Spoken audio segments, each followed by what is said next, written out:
Hi, this is Alfozia Nihar from At Home Tuition. Welcome to our session today. The topic that we are going to discuss in our today's video is complete the square method.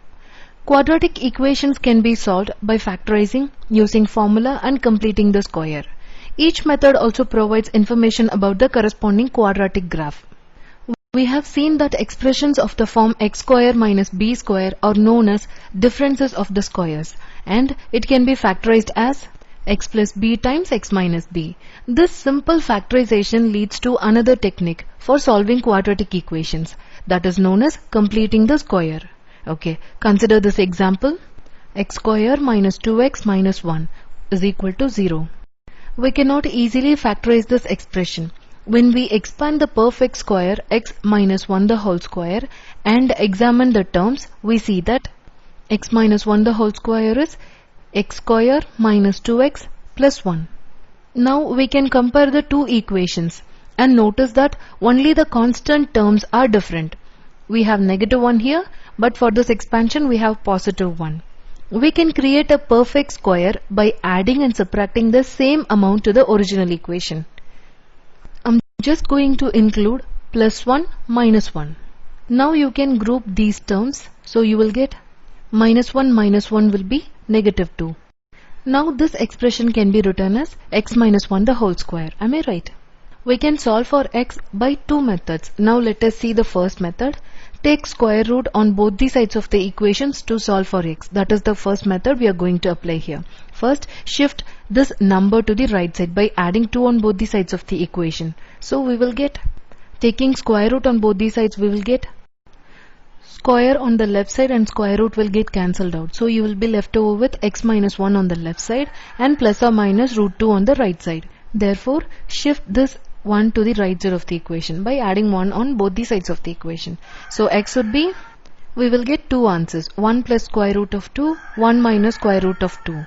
And please make sure that always remember to include both a positive and a negative answer when taking the square root. Since 2 square is equal to 4, negative 2 square, the whole negative 2 the whole square would be 4. Okay, now let us see the second method to factorize and solve for x value. In the second method, we are going to factorize this expression as a difference of two squares. We are going to use, in the place of 2, we are going to use square root of 2 the whole square. If you compare this with the formula a square minus b square, in the place of a we will have x minus 1, in the place of b we will have square root of 2. So let's apply the formula a plus b times a minus b. We have a product on the left side and 0 on the right side of the equation. So if you have a product equal to 0, then you can equate each of the factor to 0 and solve for x. We are going to apply the same concept here. Equating this factor to 0 and solving for x will give you 1 minus root 2. Same way, equating this factor to 0, you will get, same as the previous method, we have got two answers for x. 1 minus root 2, 1 plus root 2. So this is how we can create a perfect square by adding and subtracting the same amount to the original equation. So let us see about the completing the square method elaborately now. I'm going to start with the steps. We have 5 important steps to be followed in solving quadratic equations by completing the square method.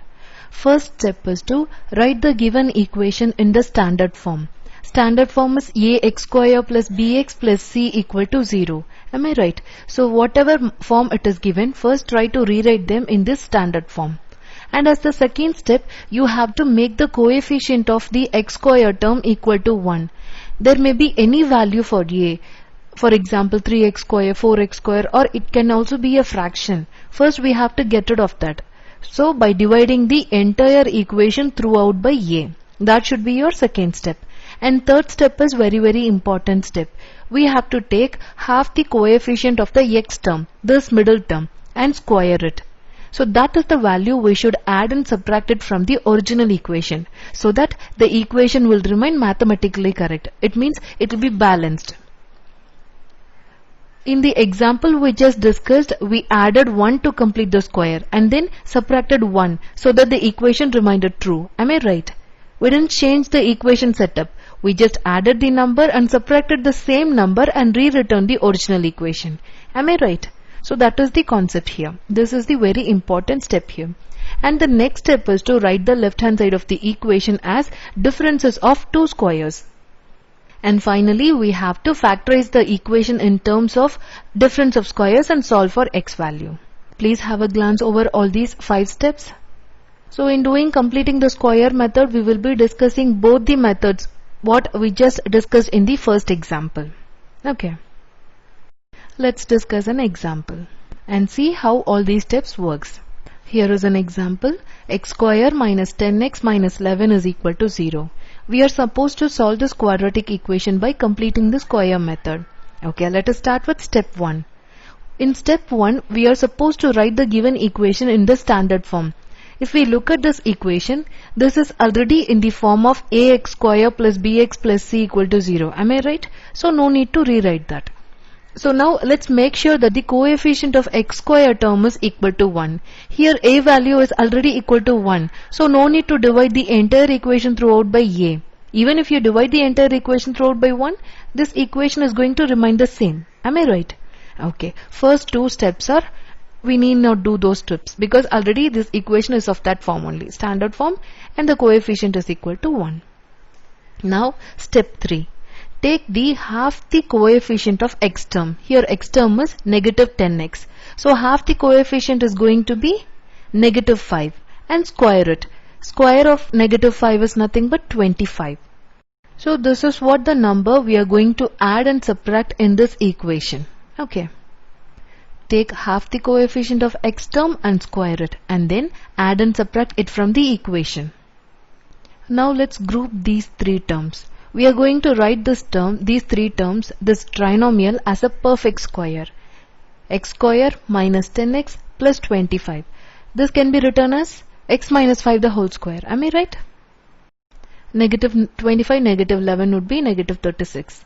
Now shift 36 to the right side of the equation. So how do we shift? By adding 36 on both these sides. So we need the value of x. For that, we need to get rid of the square. So let's take square root on both the sides of the equation. Please make sure you keep plus or minus sign here. So when taking a square root, always remember that there is a positive and negative answer. So 6 square root of 36 is nothing but positive and negative 6. Because 6 the whole square is equal to positive 6 the whole square is equal to 36. Negative 6 the whole square is equal to 36. That's the reason we are keeping plus or minus sign before this one. Okay. Now let's solve for x. We will get 2 answers because we have 2 signs, one by adding and one by subtracting. By adding we will get 11 and by subtracting we will get negative 1. Hope you're clear with this example. Let me show you using method 2 also. I mean factorize equation as a difference of 2 squares. So in this step, let me apply that method in this step. And we'll show you will be getting the same answer. 36 can be written as 6 the whole square. Now this looks like a square minus b square. Am I right? We can directly apply the formula of difference of 2 squares. A plus b times a minus b. There are chances to make some mistake in the signs here. So please be careful in this step. There is a negative sign here and negative sign outside. So plus and minus. This sign should be same here. Okay. Now equate each of the factor to 0 and solve for x. Minus 5 plus 6 would be 1. Minus 5 minus 6 would be negative 11. Equating the first factor to 0 and solving for x will give you. Equating second factor to 0 and solving for x will give you. Yes, we have got the same 2 answers even by the second method, factorizing equation as a difference of 2 squares. You have to notice that both the methods produce the same answer. These roots are rational because 36 is a perfect square. In our next video, we can discuss how to solve difficult level problems using completing the square method. In case if you have any query regarding this topic, kindly let me know in the comment section. Please feel free to ask any query. See you in the